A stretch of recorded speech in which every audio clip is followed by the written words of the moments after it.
Go ahead. Hey everybody, this is Dr. Jim Wilson, and I'm the presenter for today for the ECHO Clinic. And I'm with the Nevada State Infectious Disease Forecast Station at UNR. And before we begin, I want to encourage people to consider this kind of an informal setting. So if you have any questions about anything that I've said and have missed something I said or just completely lost, please go ahead and speak up and say, hey Jim, slow down or stop. I've got a question, okay? Can everybody hear me okay? You just get a couple nods on the screen there? Okay, okay. Here we go. So when you talk about the topic of forecasting, I think, and I've noticed this, especially since I got here to Nevada, I think people get a little confused as to what we mean by that word forecast. And for some people, that word is the F word, and it tends to trip off an awful lot of concern because we think about crystal balling or predicting things that we don't believe can be predicted. My definition of the term forecast is simply this, is the provision of information ahead of a given event, right? And if you look at it that way, you'll realize we actually are able to anticipate a great many things in society, right? And so we know when the rainy season is, for instance, here in Washoe County, where we're going to get 3 drops of rain, right? We kind of know what months, generally speaking, we can expect to see that. That is a type of forecast. It's not a particularly skilled forecast, but it is anticipatory information. So when I use the word forecast, that's really the perspective I'm coming from. There are 2 basic forecast modalities that you can exploit for infectious disease forecasting, and that is where, with one modality or suite of tools, you're looking at having access to baseline data and being able to model that data to extract, for instance, a seasonal signature pattern, or any kind of particular pattern that's reproducible from year to year. Okay, and oftentimes, when you have that access to that kind of data, it can be, of course, garbage in, garbage out, if the data is not considered very reliable. Some of the examples I'm going to show you here is data that's fairly reliable, and it comes from our Washoe County Health District. And we were very fortunate to be able to collaborate with them on this, in that they provide us access to data. But what I'm going to show you, the results of that analysis, that's on us. But that's very good data. They have actually excellent surveillance data. The other side of the house is when you don't have baseline data. And an example of that was our on-the-ground activity in West Africa during the Ebola disaster, where we were asked to produce forecasts based on basically no baseline data. And certainly what little data we had was actually very, very suspect and very concerning from the standpoint of data quality. Okay? And when you're in that kind of a situation, you can expect right off the bat that your forecast models are very susceptible to a high rate of error and problems. And so you got to be really careful about the kinds of forecasting that you're looking at, and be aware that if we have baseline data, you can actually produce pretty good forecasts. If you don't have good baseline data, then your forecasts are going to be really challenged, okay? And I think it should go without saying that, a lot of the forecasting that was publicized during Ebola, not much of it actually was validated, right? So the CDC forecast, for instance, that was published in Time magazine, was off by 27-fold. Okay, so that's the danger of trying to forecast with limited baseline data. So what I'm going to show you here in part 1 of my presentation is when you have a robust baseline, you trust the data is credible, and as I mentioned, special thanks to Washoe County, and you're able to construct a fairly reliable baseline. And so in this case here for Influenza A and Influenza B, we took a snapshot of this data, and this was right about in early June when we took these snapshots of 2016. The forecast band, which is based on 20 years of data for the county, And, you know, we're not going to get into the biases and potential challenges and changes in diagnostics that might have occurred during that time. But what you're looking at here is a bounding, essentially, of probabilities of where do we expect to see case counts on a weekly basis for influenza A, okay? Now, the cool thing about forecasting, if you set it up the right way, you're setting it up so that you're able to show people an anticipated seasonal peak. So in the case of Washoe and the baselines that we had to work with, we're looking at about the 3rd week of January, okay? Now that's slightly different depending on if you live in Reno versus San Francisco versus Bangor, Maine, okay, or New York City. You know, the times within which you can expect to see peak disease activity are going to vary. So everyone's disease weather, so to speak, is different by locality and by disease. But in this case, you know, we know that based on 20 years of data, where we did exclude the 2009 pandemic data, which would have skewed this towards the left and was considered an outlier season, is that okay? You know, fine, we can expect to see that. And this is routine disease. Now, that particular, you know, towards the end of, towards the end of the season for the 2015-2016 season, we saw a little bump of activity that started skating outside the bounds of the forecast. On the one hand, you would say, well, Jim, aren't you disappointed your forecast didn't exactly validate for that period? And I would say, no, that actually makes me excited, because what it's highlighting is a potential unusual signature pattern. And it actually, true story, this particular finding actually prompted us to go check with CDC and try to identify whether or not we were dealing with a vaccine-drifted sort of an escape mutant going on in the late part of the season. And that does happen with influenza. So it's not, again, not like it was necessarily unexpected, but if you know you have a mutation occurring in the spring, then that is a potential vaccine drift year for the following season, right? So again, we're trying to anticipate changes in these epidemiological patterns that do have clinical medical infrastructure implications. So influenza A is considered a higher category of what we call a disruptor, in that it can influence the stability of medical operations just by impinging on the medical infrastructure. So if you see a lot of patients with influenza A, you know, you can have a lot of stress placed on the outpatient environment, the emergency department, and in really bad years, you can stress out the intensive care unit and run out of ventilators, okay? So this is why we pay real close attention to certain diseases, because they are disruptive agents.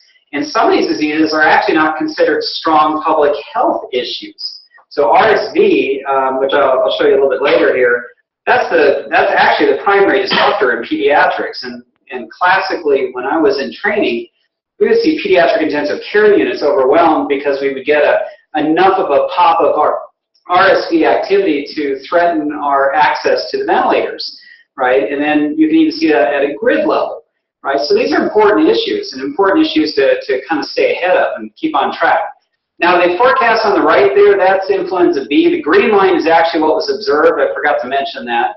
The forecast is you know, the midline probability is the blue line.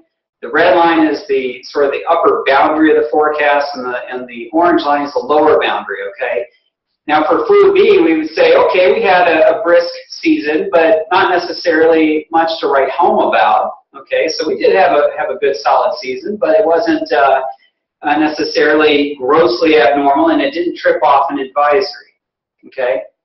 All right, meningococcal meningitis. Thank heavens this is a rare disease here in the county. And if you look at the y-axis there, what that's basically telling you is that, you know, we've seen it in the past, okay, in the past 20-something odd years or whatever it was in our baseline. But the point here is that on the green line there, we haven't had any reported cases. Okay, so that's good news, right? Because this can be a lethal disease, and this is the kind of disease that as a pediatrician, I don't ever want to see in my career. But we have seen it in the past. And so really what this is trying to show you is that even though it's a super rare disease, it's kind of good to know at least what times of year have we seen it in the past, okay? Streptococcus. Now strep here, the way that the surveillance is conducted here, this is invasive pneumococcal disease, and then we have another category for invasive group A strep. But in pediatrics, right, I look at this and I say, okay, I'd like to understand what, the seasonality of invasive pneumococcal disease. And we noticed that we've been seeing some high activity on the right there, at the time that we took the snapshot here, and this was in late 2015, early 2016. And so, when I say high activity, we're talking 1 or 2 extra patients identified with this, right? So not necessarily an infrastructure straining event, more of a clinically relevant event, just to kind of give the docs a gentle heads up that we're seeing a little bit more activity of strep pneumo, because we know that getting cultures for strep pneumo is really challenging with patients, because we don't stick a needle in everyone's chest that comes in with pneumonia, for instance. Let's see here. Moving forward. So hepatitis A, similar story. It's a vaccine-preventable disease. And in the past, we did see hepatitis A, and in the past, it exhibited seasonality. That was during the summer, right? But that green line is showing us that, okay, even though we have a faint forecast based on old data, right? So if it ever came back, we would expect to see it during the seasonal, to see it reestablish a seasonal pattern. But right now, what this data is showing us is that our immunization programs look to be fairly successful, right? So it's evidence that supports that. Hepatitis B, we don't know why that there are peaks to hepatitis B. Who knows? But there is a seasonal signature pattern in here that does tend to validate. We have no idea why. Now, what do you do with this information, right? So a lot of the discussion now on our end is moving away from the exciting thought of building parameters around this data, being able to share it visually with people in a way that they can understand, help them be anticipatory with their understanding of what's going to happen. But the real bottom line here is, well, what do you do with the information? And for me, in this part 1 of this talk, it really is a focus on driving vaccination messaging, okay, for much of this. So we know that when physicians get access to a forecast system like this, and we've documented this very well using marketing platforms, is that frontline healthcare providers will think to order a diagnostic test. So if you tell them that, hey, we're seeing high, we're blowing our forecast here, that it's not only seasonal starting now, but we're really riding real high on our forecast band here, then, all it takes is that one physician, that one nurse practitioner to think, hey, I wonder if this is hepatitis B, or I wonder if this is primary HIV. Maybe I should order the test, And that single decision can change the dynamic and the course for that patient. But it also contributes to public health because it draws out the signal. So I'll give you an example. Lyme's disease, what was it, summer before last? We had a record-breaking Lyme season in the northeast of the country. We picked up on a signal. We also were watching some of the media reports from the local authorities that said that they had an early emergence of ticks. So this was not the El Nino year, but the year before that, where it was an unusually warm year, if you recall. And what happened next was they were warning people to look out for Lyme, and our forecast band just was obliterated because we're tapped into a massive national network of physicians, and we're using this kind of forecasting approach to drive them to test Lyme disease, okay? Now, the market value of Lyme testing is $500 million a year, okay? And I tell you now that it is 10% recognized, right? So it's 90% underreported. Okay, so if I use a forecast to drive people to order that test, you're massively drawing out that signal. And so then that helps compel companies like LabCorp to promote these time periods of when you should think about ordering that test, right? So this is how things start coming together of why do you forecast? So what? What's it going to do? Well, quite frankly, it helps us recognize disease that is otherwise considered fairly rare at certain times of year, but also helps us at a public health level because it helps to draw out these signal patterns where we need to be reporting these diseases to support public health. Rotavirus. Rotavirus is, you know, it kind of is the cholera of the first world nations on the pediatric side of the house. When I was a resident, we used to have half our ward was full of these kids that would come in, these toddlers, and they would be stooling so much, producing so much diarrhea and vomiting so much that we would have to put IVs in that they would promptly kick out of their arms or their feet. And the moms and dads hated us because we'd have to put these kids in the papoose to you know, put in the IVs. And they're infectious, so they're on contact precautions, right? And so it was a mess, right? It was an awful, awful mess. It stressed out our entire pediatric service.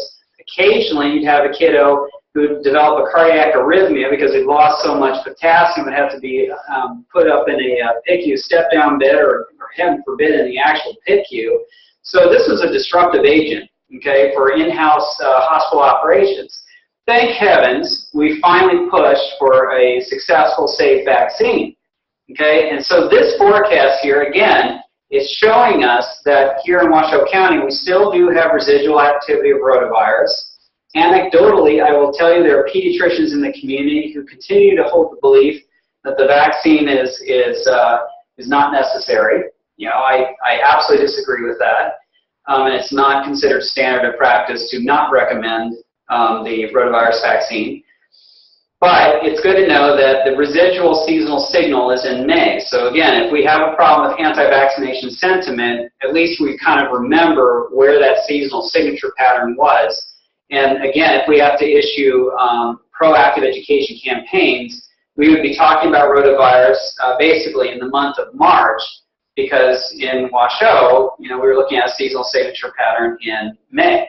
Okay, so again, education of the public is an important part of this. Pertussis. Now, pertussis is under-recognized, okay? And in clinical medicine, we don't really order laboratory tests for pertussis except as an afterthought, because the current guidelines say to treat it if you suspect it, not necessarily to provide a cure for the patient, but to cut down on community transmission. And the drug that's used is Zithromax. Okay, and so, you know, so I'm telling you right now that we already know that this particular forecast is gross underreporting because of that phenomenon. On the other hand, this is how we report pertussis. So when we forecast based on this data, we know that we're not forecasting the actual disease itself. What we're forecasting is human behavior to report the disease. So that's an important distinction.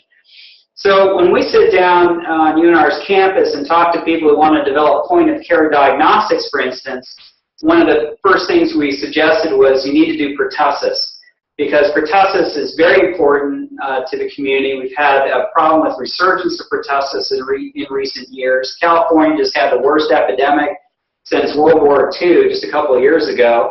And some of that has to do with anti-vaccination sentiment, but some of it also has to do with, well, we've seen a mutation of this pathogen over time, and we're seeing vaccine escape occurring. So again, understanding what these patterns look like and how do you use these patterns to drive public education, physician awareness, provider awareness, you know, to think to order the test is really important, even when we don't have a really good test to begin with. Mumps. All right, so I'm holding on to our old mumps signatures because I want to understand what this looks like.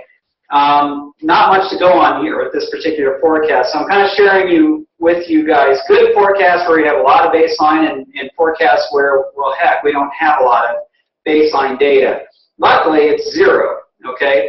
Now, I can tell you with the rest of the country, if I pulled in the national forecast that we produce for mumps, the typical peak is in the spring break period and in May, okay? So it's interesting that we had previously exhibited a peak there, and that could have been an old outbreak that showed up, that just randomly showed up. But again, it's how do you get access to the data and understand what we have seen? Measles, no baseline measles in Washoe County, but it's easily imported. So this is the actual national forecast. So this is a national level forecast for measles. So for Washoe County, we may not have measles here, but it's good to know when it peaks here nationally. And look at that. You've got late May, early June is when we typically see measles. Now, we do have random sporadic outbreaks as well brought in through the courtesy of travelers, but we know that the probabilities of seeing an importation from a country like Germany, that actually does follow a probabilistic distribution. It does follow seasonality, and it's typically when German students want to travel. Okay, so there is quite a bit of anticipatory information in this data if you know how to put it together.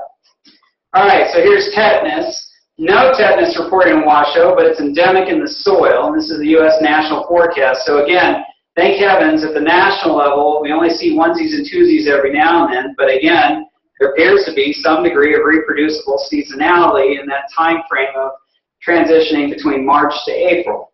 We don't know why. So this is an example of an actual forecast for Washoe County. So you can take that data, and it's really similar to meteorological data, where you have to translate it in sort of King's plain English here. And we really struggle with this, by the way, because it's hard to break this data down to the level of a sixth grader's level of understanding or whatever. I've heard some people say fourth grader. I've heard many people say sixth grader. But the point is to reduce the language, the technical language, to a level that everyone can understand. It's hard, okay? But this is what we have put on our initial prototype forecast station website. This was a real one, and this is old. But basically, what you're trying to do is you're trying to use language that's deliberately similar to that seen on a National Weather Service type forecast. So that because people are used to seeing weather forecasts, and so what we're trying to do is tell people the disease forecast in a way, using language that they have seen before and they understand. So it's kind of a way of breaking it down to a common level of understanding. Are we fully successful in breaking it down to a common level of understanding? I don't think so yet. We're still working on it. But this is where we're at. Okay. This is another example. Here's the U.S. national forecast. So again, it's kind of like Al Roker. Here's what's going on in the country, and here's what's happening in your area. Okay. So here we're reminding people that even though we don't have endemic measles in the state of Nevada, that doesn't mean it can't be introduced here, because we're seeing it nationally. It's starting to peak. Okay? And then we're reminding people of the disruption levels of these agents so that they can keep in mind the potential impact on a medical facility. Now, I'm going to pause right there before I get into drug resistance intelligence and how we use forecasting on that side, and see if there are any quick questions.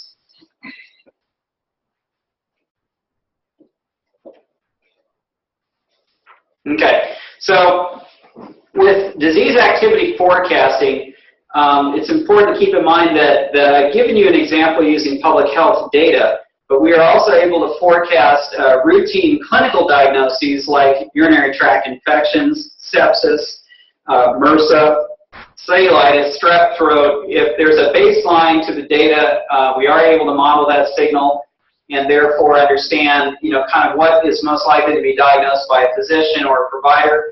And the level of specificity of those diagnoses depends on what part of the data you're looking at from a hospital system. So you can be looking at the laboratory, which would be the higher level of specificity, versus the ICD-9, ICD-10 codes, which is not quite as specific, but gives you a good general idea of what the docs think they're seeing.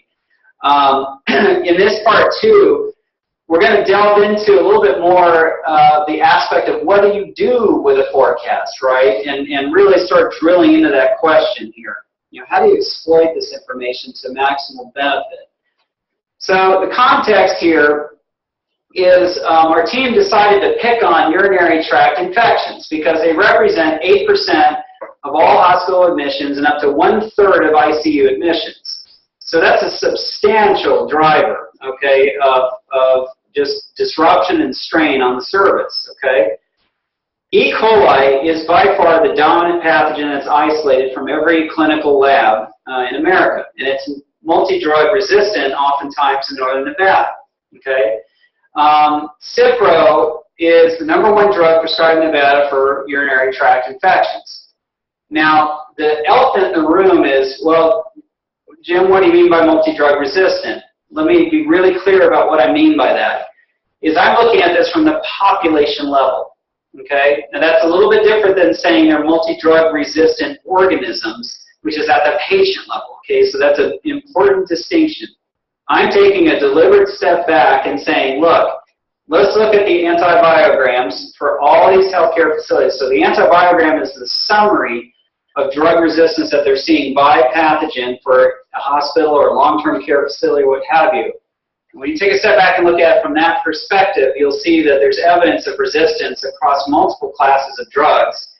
And yet the clinician might not notice it because it's not culminating in a multi-drug resistant organism. Okay? So what that enables us to do is to look at trends, and I'll show those to you in a minute here.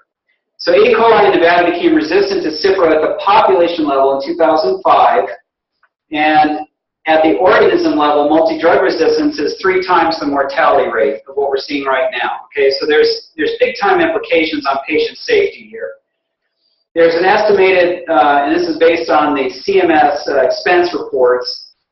We're estimating right now that this represents about $312 million in healthcare expenses in Washoe County and Carson Valley just for urosepsis annually. That's a whopping amount of money right there, okay? And our taxes are paying for a lot of this, okay? Now, C.DIFF is a potentially lethal outcome of drug resistance. Now, C.DIFF for a hospital facility will cost a facility anywhere between $5,300 to $7,000 per patient, okay? And we do have a couple of facilities here in town that are really struggling with C.DIFF. And you can think of C.DIFF as the outcome of just an inability to get a handle on antimicrobial stewardship at the community level, okay? We're not going to get into all of the factors of why we have drug resistance here. That's going to get beyond the length or beyond the scope of this particular lecture. But the point is it's a community problem. We're all in it together kind of thing, and it's a huge issue. And it's a scary one. So this is a forecast that we put together based on some very limited data for multi-drug resistant gram-negative organisms. And, you know, this is kind of concerning because I shouldn't be able to do this. These should be so rare that I shouldn't even be able to think about modeling this, okay? And so from this standpoint, the fact that I'm even thinking about putting together a forecast should scare people because this says that, okay, we are seeing these onesies and twosies showing up more frequently that are bacteria patients, right, that require, you know, really specialized treatment because we're running out of drugs to treat them, okay? This is a real forecast that was put together for a hospital in our area here that has struggled with C.DIFF, and you can see that, and you're looking at the green line there, that this is a fairly accurate forecast span, and it does exhibit a high degree of seasonality, right? So then the next thing that we asked them was, can we pull your prescriber data and take a look at your antimicrobial consumption rates and see if there's seasonality to it? Okay, and the main culprit that we were going after was third-generation cephalosporins. The antecedent to why was the patient put on third-generation cephalosporins in the first place was not for C.DIFF, it was for urinary tract infections oftentimes. Well, okay, why the heck are you using third-generation cephalosporins, which are big gun antibiotics, for what might have started off as an uncomplicated urinary tract infection, or worse, asymptomatic bacteria? Okay, so what we're seeing writ large is many providers are not even following the basic Infectious Society of America guidelines. Okay, we're also seeing that the long-term care facilities are not analyzing their data, right? And so there's an awful lot of transference of patients that have been parked on antibiotics, or they don't know what the cultures and sensitivities are, and they're being transferred back and forth to the hospitals and contaminating the hospitals too. So this is a big mess, all right? But one of the first steps in fixing the mess is understanding, well, what are the baselines? What's the rhythm of this problem? There is a rhythm to it, and there are peaks and troughs, and it's good to know that because these are the points where we jump in and remind physicians of the prescriber guidance that was issued to them. Very important. These are this is the E. coli resistance patterns across acute care facilities in Washoe County. The only exception to this is the VA, not because they didn't want to share data, but because I personally just couldn't get through all the paperwork, so that's on me to do that. But this is for CIPRO. Now, the first thing you should draw from this very simple display of the data is that these are linear regressions, okay? There's nothing particularly fancy about a linear regression. You guys could plot this on an Excel spreadsheet, okay? But two, that there are times where you saw a rapid decline in susceptibility to CIPRO, and then periods where it looked like it flattened out, okay? So what you want to know is, well, are those statistically significant? Are these changes statistically significant? And I'll show you that in a second here. The summary, the take-home message is, we're all in this together. It doesn't matter what hospital you're in. We're all seeing this across the community. We're all in big trouble on this issue. You do have one facility there, the blue one, that's in more trouble than the others. That facility, we know, is particularly aggressive in doing their surveillance, too. So, you know, it's another comment on the need for, and the demand, honestly, to conduct excellent surveillance so you know what is actually going on. There is a mantra in public health, and that is, if you don't surveil, if you don't conduct surveillance, then the problem doesn't exist. Well, we can't afford to keep doing that on this particular issue because we're sinking. And I can tell you, having firsthand experience of doing this, is when we try to incorporate the intelligence reports looking at the resistance patterns, where we're trying to look at where are we going in the future, how fast, how soon are we going to get to the 50th percentile threshold, where only 50% of these culture results are going to be shown to be sensitive. Okay, how fast are we going to, is going to take us to get there? Let's change our prescriber guidance now. Well, what we found out is we can't change our prescriber guidance because we're already backed against a wall and we don't have many options left. Okay, the only options available to us in some cases are extremely expensive drugs that are not readily available here at this time. So we're kind of already against the wall on this issue. And I think that you know, I want to be clear, as I spent 25 years of my career calming people down when they hear about Ebola, calming people down when they hear about a laboratory accident in some foreign country, calming people down about H1N1, calming people down about a suspected biologic weapon deployment. Okay, this actually is the scariest issue I've ever seen because it's insidious, because it's a boiling frog, because you don't have people dropping dead all around you, and then people think it's not an issue, when it really is. I mean, if you project 15 years in the future, we're going to see some serious problems trying to treat these patients, and 15 years is not that long. So in my lifetime, I fully expect to be an elderly person and be infected with something that they can't treat. Okay, and that's really sad to think about, and it's an implication on our future. So here's the statistical analysis where we used a program from the National Cancer Institute that is used routinely to examine incidence of cancer in the country. And this is where we're looking at the annual % change of the susceptibilities at the population level. And you'll see that a couple of these facilities got highlighted in red where they're statistically significant. And actually, these are the larger hospitals. And it's because they're conducting more robust surveillance. So it's to be expected to see this because your sample size is a little bit better. But the bottom line is, if you look at the top there, there's a facility here in town that was losing susceptibility to CIPRO at a rate of 6% a year at the population level. Okay, so that's scary. That's fast. Okay. There was a second segment that got highlighted by the system. There was a break point where it looked like perhaps they activated stewardship, but it was not statistically significant. So maybe we need to run the data out a little bit further.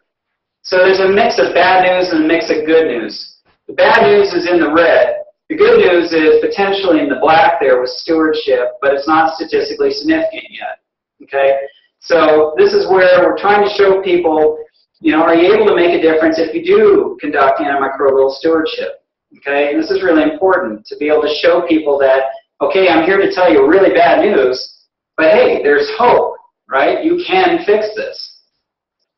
So the forecasted loss of drug effectiveness, this is a pretty, it's a pretty loose forecast, okay? So this is not the hand of God here giving this to you, but it's an estimate. All right, is that for E. coli, we're having serious problems with the first and second generation cephalosporins. We are projecting to lose or cross the threshold for susceptibility at the population level for third generation cephalosporins by 2025. And CIPRO, we've already crossed that 10 years ago. Levaquin, we crossed it 10 years ago. The carbapenems are labeled infinity, but we already have evidence of single patients coming in that are exhibiting carbapenem resistance. Macrodantin, nitrofurantoin, looks like we're potentially good out to 2032 based on the current trends, but with enough abuse, that would drop pretty quick too. But we are recommending that people please try to use macrodantin whenever possible, which is nitrofurantoin, over Bactrim or CIPRO or Levaquin, to preserve those drugs for use in only the more complicated patients that really need them. Okay, but right now CIPRO is being handed out like it's candy in all levels of care. So the summary here is that we found that several antimicrobials were associated with statistically significant decline in susceptibilities. Below the 85th percentile, it's often used on an antibiogram to tell physicians to reconsider and maybe not use that drug. And I've already reviewed them with you guys. It's basically the first generation cephalosporins, augmentin, the fluoroquinolones, and Bactrim. So in other words, the main drugs that we've always used to treat urinary tract infections. The antimicrobials are predicted to have a statistically significant decrease of E.coli susceptibilities below 85% within the next 10-15 years, which are the third generation cephalosporins, gentamicin, and tobrin. So,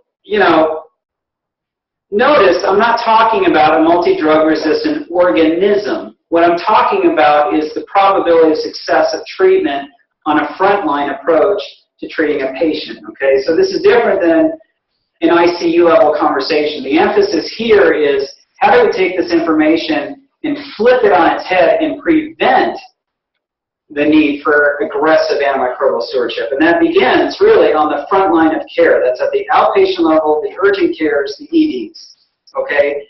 So our emphasis here is not necessarily as much on the inpatient ICU level of the game, although we are seeing plenty of examples where there's still lots of problems in the inpatient wards, because those are heavily monitored environments. Usually you have an infectious disease consult available who's looking at things with you.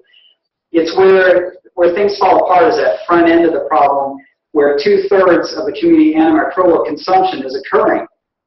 So in this part 2 of the discussion, you notice I'm talking an awful lot about kind of what the implications of these forecasts are, and really where it's taking you.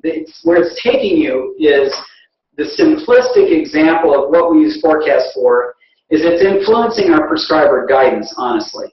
Okay? So when we sit down and we tell people, okay, if you see a urinary tract infection come into your clinic, we're recommending these drugs as first-line drugs versus this other list of drugs, right? That is actually specific for your community. It is specific potentially for your facility.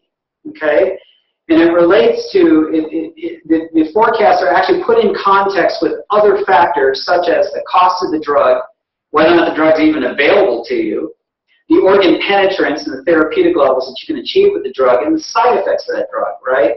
So for instance, I'm going to sit here and say, I want everybody using macrodantin on the front line of medical care for urinary tract infections.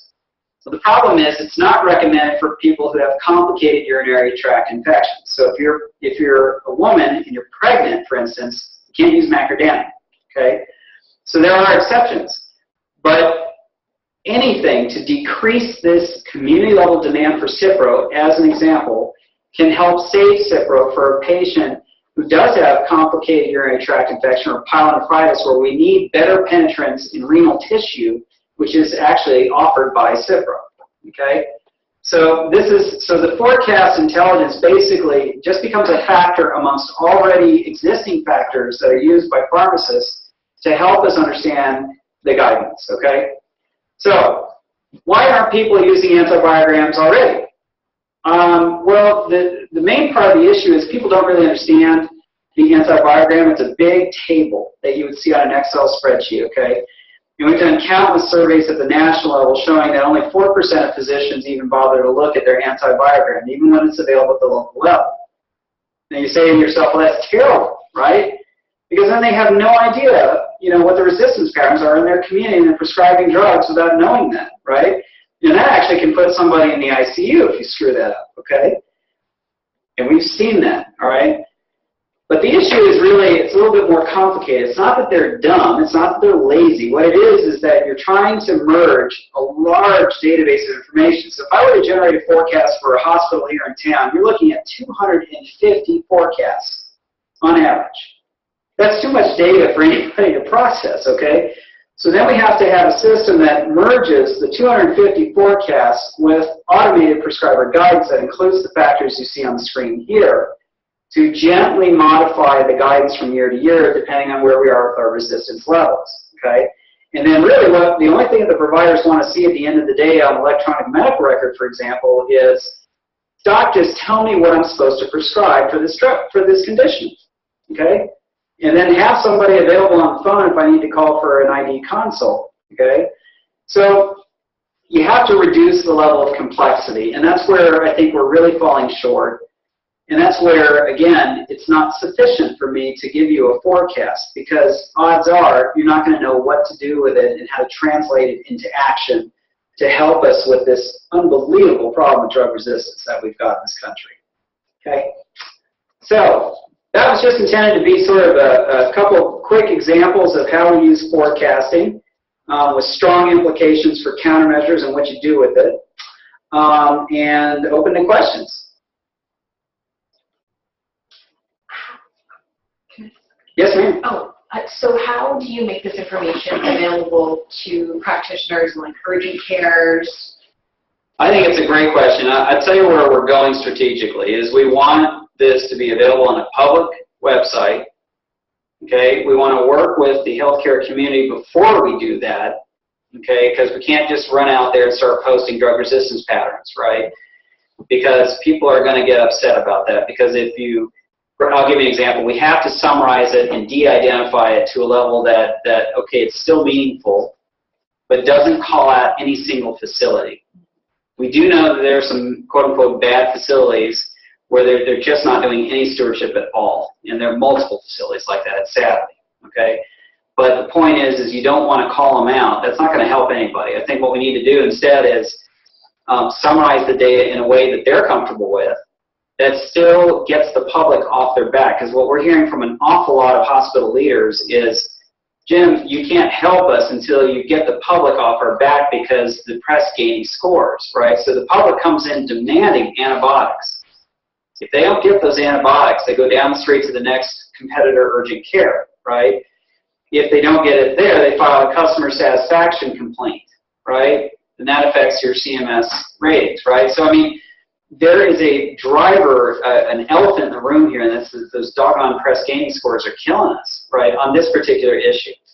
So public awareness campaigns are important. I'm a firm believer of sharing, blunt threat information with the public to say, look, this is the scale of the problem we're talking about. This is not just politics from Washington. In this particular instance, they're actually quite right. This is a mess, and we have to fix it if you want your children to have a long, healthy life, right? So this is very similar to the public health issues that we encountered with obesity, with smoking. These are very complex issues, not a quick solution, but it begins with public education. We are going to need to count on hospital systems to help us fix this problem, and there's a specific reason why. Number one, physicians are not in leadership positions anymore, okay, by and large. They're not running the hospitals on the business side anymore. Okay, so as a result, what you're seeing is a fragmentation of physician oversight on the physician side, and we've seen this over and over again with stewardship peer-reviewed reports. Is that you get 50% compliance on average if you put it in the EMR and don't harm the recommendation. If you don't back that up with mandatory override of that physician's order if they fail to comply using ID consult and a combined ID consult and pharmacist, then you're not achieving maximal stewardship, right? So you're still getting slippage of people inappropriately prescribing drugs, okay? The hospitals, why am I picking on hospital leadership? It's because of the ownership. So in the old days, they didn't own the outpatient sector, right? That was run by and large by private practice, right? But in the new trend in healthcare where you have hospital systems buying up huge chunks of the outpatient market, well, unfortunately, you now own the front line of the problem. Okay, so whoever owns the providers who are doing the prescribing, you're at the interface at the beginning of this problem. Now, I'm not going to get into the agriculture side of this, and I did work with USDA for many years. I could get into that. That's a whole nother lecture. We're not going to be able to deal with that in this setting right now, okay? But I do want to acknowledge that's another elephant in the room. I would argue that the organic food movement is a counter-influence to that. That's helpful, but it's not a full solution, okay? But in terms of community antimicrobial consumption rates, it's in the medical sector, okay? Any other questions?